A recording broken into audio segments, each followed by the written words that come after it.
সবাইকে নমস্কার। পাকিস্তান করলো এক নতুন অ্যান্টিশিপ মিসাইলের টেস্ট এবং পাকিস্তান দাবি করছে ভারতের আইএনএস বিক্রান্ত এয়ারক্রাফট ক্যারিয়ারকে তারা এই মিসাইল দিয়ে ধ্বংস করবে। তাদের এই দাবি কতটা সত্য কতটা মিথ্যে এবং মিসাইল রিলেটেড কিছু নতুন ইনফরমেশন জানবার জন্য ভিডিওটিকে পুরো দেখবেন, কেননা আমি আপনাদের একটি নতুন ধরনের তথ্য দিতে চলেছি মিসাইল সম্পর্কিত। আপনাদের হয়তো মনে আছে অপারেশন সিন্দুরের সময় পাকিস্তান বারবার দাবি করছিল চায়নার তৈরি CM-400 air launch cruise missile দিয়ে পাকিস্তান ভারতের S-400 ধ্বংস করেছে, যেটির কোনো প্রমাণ দিতে পারেনি, ফলে এটি একটি মিথ্যে দাবি বলতে পারেন।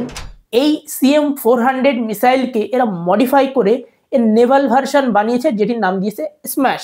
তবে সমস্যা কোথায় জানেন? পাকিস্তানের এই নতুন মিসাইলে কোনো ইন্টারনাল সিকার নেই।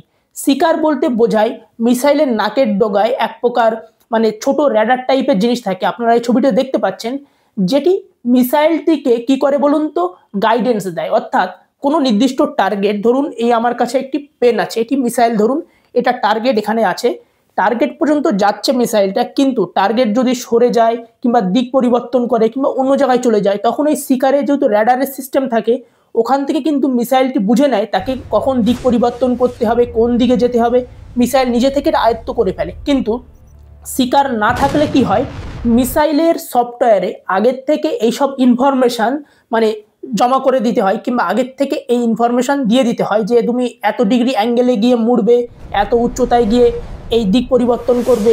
কিন্তু টার্গেট তো এক জায়গায় বসে থাকবে না, টার্গেট তো নড়াচড়া করছে, তাহলে এই মিসাইলের উপযোগিতায় বা কি থাকছে? অর্থাৎ এটি শিকারবিহীন এক প্রকার মিসাইল। তাছাড়া পাকিস্তানের এই মিসাইলের আরেকটি ব্যাপক বড় সমস্যা আছে, কেননা এটি হচ্ছে প্রায় 300 থেকে 350 কিলোমিটার রেঞ্জযুক্ত একটি মিসাইল এবং ব্যালিস্টিক মিসাইল। ব্যালিস্টিক মিসাইলের যে সমস্যাটা সেটি হচ্ছে এটি এক বিন্দু থেকে আর এক বিন্দুতে আঘাত করে, মাঝখানে যাত্রাপথে কিন্তু দিক পরিবর্তন ঠিক করে করতে পারে না। পৃথিবীতে হাতে গোনা কয়েকটি দেশ আছে, তাদের মিসাইল মাঝপথে যদি ব্যালিস্টিক মিসাইল হয় কেবল দিক পরিবর্তন করতে পারে, তার মধ্যে ভারতও কিন্তু আছে।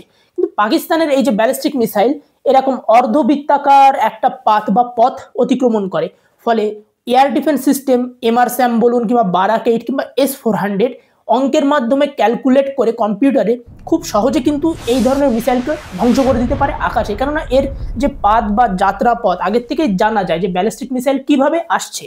তাহলে এ দুটি তো গেল টেকনিক্যাল কারণ, এবং আপনারা নতুন জানতে পারলেন মিসাইলের শিকার এবং ব্যালিস্টিক ট্র্যাজেক্টরি সম্পর্কে। কিন্তু এর পাশাপাশি আরেকটি কারণ আছে, যেটি শুনলে আপনারা জেনে যাবেন যে পাকিস্তানের এই মিসাইল পুরো ব্যর্থ কেন।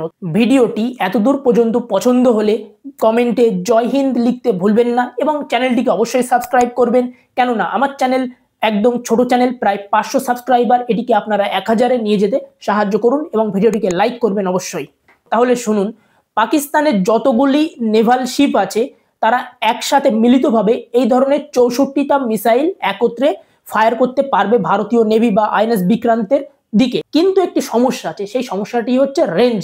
কেননা আইএনএস বিক্রান্ত যখন যুদ্ধে যায় কিংবা সাগরে যায়, তার সাথে 8 থেকে 10টি ডিস্ট্রয়ার শিপ এবং এদের সামনে জলের তলায় ভারতের নিউক্লিয়ার অ্যাটাক সাবমেরিন চলতে থাকে। ফলে পাকিস্তানের যে কোনো যুদ্ধজাহাজকে আইএনএস বিক্রান্তকে অ্যাটাক করতে হলে আইএনএস বিক্রান্তের মিনিমাম 200 কিলোমিটার নিকটে আসতে হবে। কিন্তু আপনার মনে হয় ভারতের এতগুলো ডিস্ট্রয়ার থাকতে, সাবমেরিন থাকতে, পাকিস্তানের একটি জাহাজ আইএনএস বিক্রান্তের এত নিকটে চলে আসবে?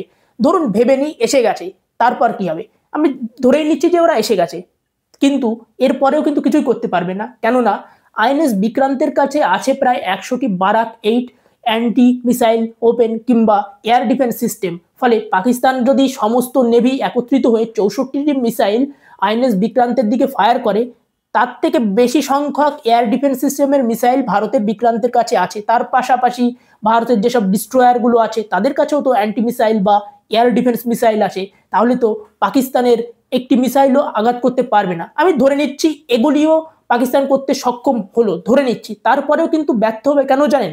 কেননা ভারতের ডিস্ট্রয়ারের কাছে ব্রহ্মোস মিসাইলের 800 কিলোমিটার রেঞ্জযুক্ত মিসাইল আছে এবং ভারতের কোস্টাল এয়ার ডিফেন্স অর্থাৎ ভারতের তটবর্তী এলাকায় ভারত কিন্তু নিজের ব্রহ্মোস মিসাইল লাগিয়ে রেখে দিয়েছে পাকিস্তানের সাথে সীমানাযুক্ত যেসব অঞ্চল আছে সেখানে।